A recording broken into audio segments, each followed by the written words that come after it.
On the flip side then, what about for businesses? I mean, a lot of businesses don't tend to hire a product marketer. I mean, we're seeing more of it right now, but, they'll tend to hire perhaps demand and content before they would hire a product marketer.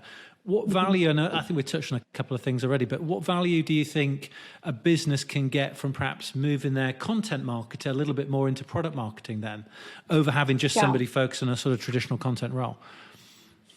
Yeah, I think honestly, you need both a content marketer and a product marketer. I think there is a lot of overlap, but product marketing is so robust. Like, you can't have your product marketer just creating white papers and ebooks and also supporting the product. And content marketers are not always, I guess, fluent in product marketing world. So I think there is benefit to hiring someone that crosses over.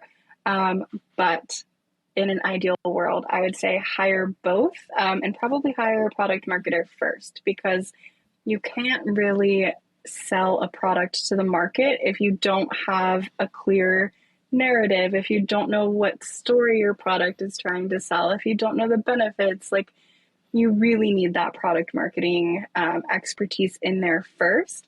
And because product marketers are such great storytellers, they can double as your content marketer while you are waiting to really scale that content team.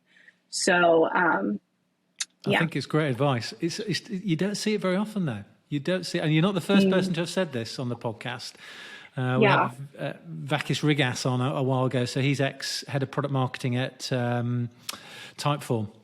And he said exactly the same thing. To start off with, your product marketer can help with a lot of the bits and bobs, because actually they're quite broad. They're not necessarily specialists, but they'll be able to help with the go-to-market, the story, the positioning, the value prop, and, do some sort of demand gen stuff, and then start to build some specialist roles off the back of it. So you're not the first person to have said this. Unfortunately, for a lot of companies, it does tend to be the other way around. They tend to think of hiring a product marketer. Once they get to a certain size, they seem to think that, well, now we need a product marketing function. Whereas I agree with you, it needs to be something sort of put in at the start, really.